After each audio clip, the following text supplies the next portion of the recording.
On a cold February night in 2021, 23-year-old Sandra Birchmore was found lifeless in her Canton, Massachusetts apartment. The official cause? Suicide. But beneath the silence of her final hours was a sinister trail of grooming, betrayal, and an officer of the law who was supposed to protect her. This is not just a tragedy. This is the story of how trust became a weapon and how one woman's voice, even in death, continues to demand justice. But if Sandra's death was really suicide, why do forensic experts insist she was murdered? Sandra Birchmore was born in 1997, raised in Stoughton, Massachusetts. Friends describe her as bright, soft-spoken, and eager to help others. But her life took a fateful turn when she joined the Stoughton Police Explorers program at the age of 12. The Explorers were meant to connect young teens with law enforcement mentors. For Sandra, it was a chance to belong, to find guidance after a difficult childhood marked by instability. She was looking for direction, community, safety.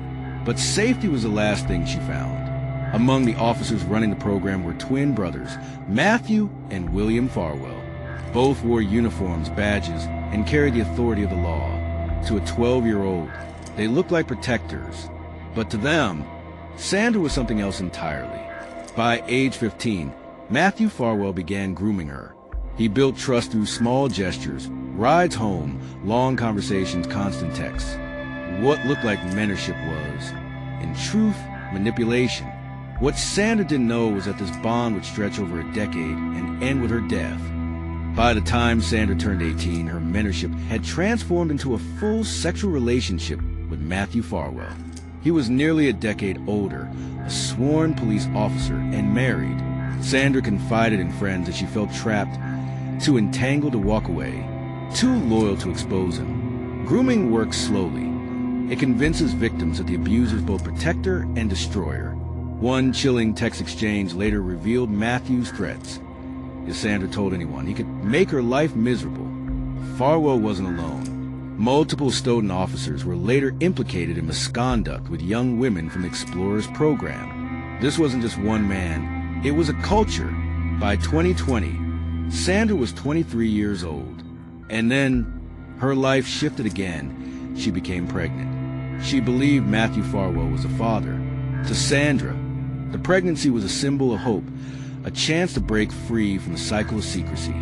She planned for her baby's future, attended appointments, and texted friends with excitement. But for Farwell, it was a threat. A baby meant exposure, a scandal, an end to the facade. And just months later, Sandra would be found dead in her own home, her pregnancy erased, her future stolen. On February 4th, 2021, Sandra was discovered hanging in her closet by a belt. The scene was quickly labeled a suicide. Local police treated it as an open and shut case. But there were red flags everywhere. Sandra had no history of suicidal behavior. She was looking forward to motherhood.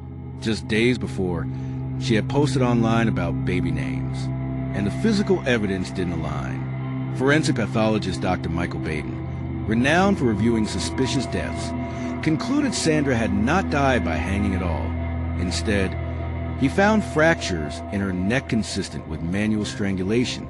Meanwhile, surveillance cameras revealed something chilling. On February 1st, 3 days before Sandra was found dead, Matthew Farwell was captured entering her apartment building.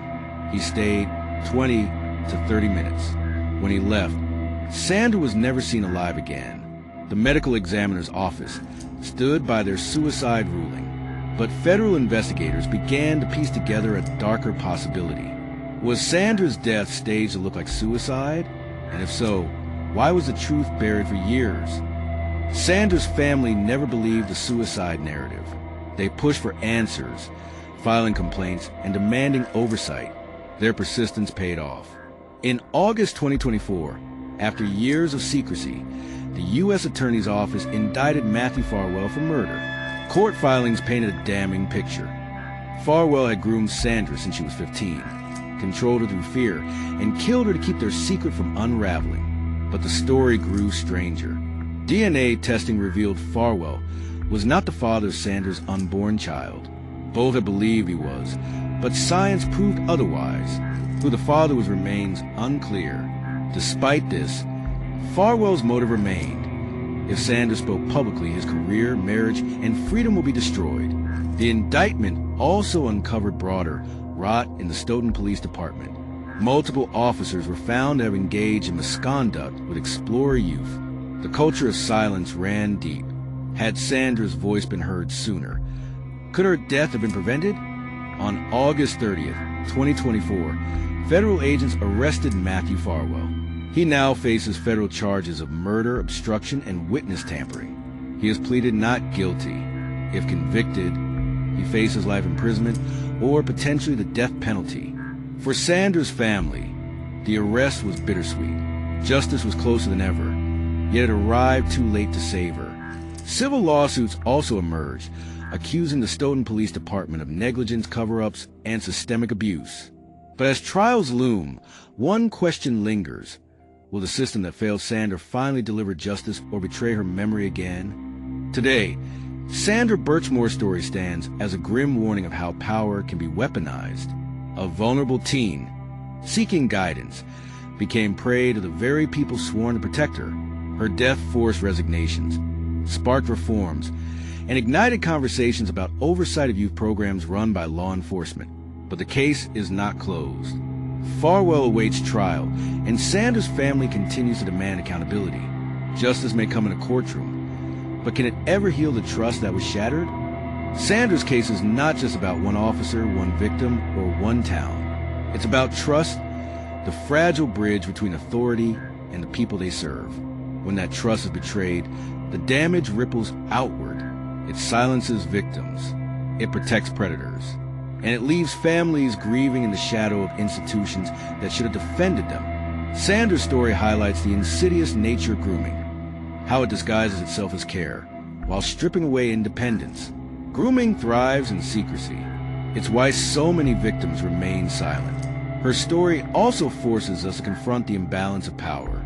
A uniform should symbolize safety, but when abused, it becomes a weapon. This isn't just about one corrupt officer. It's about systems that looked away. For viewers, Sandra's tragedy is a call to vigilance, to believe survivors, to question authority when it shields its own, and a fight for reforms that protect the vulnerable. Sandra dreamed of becoming a mother. She deserved the chance to raise her child, to live free of manipulation, to see her life defined by more than tragedy. Remembering her is an act of resistance. Telling her story keeps the silence from winning. If this story gripped you, subscribe, share, and leave your thoughts below. Join us again here at the Mysterious Crime Box for more mysteries await inside the Crime Box.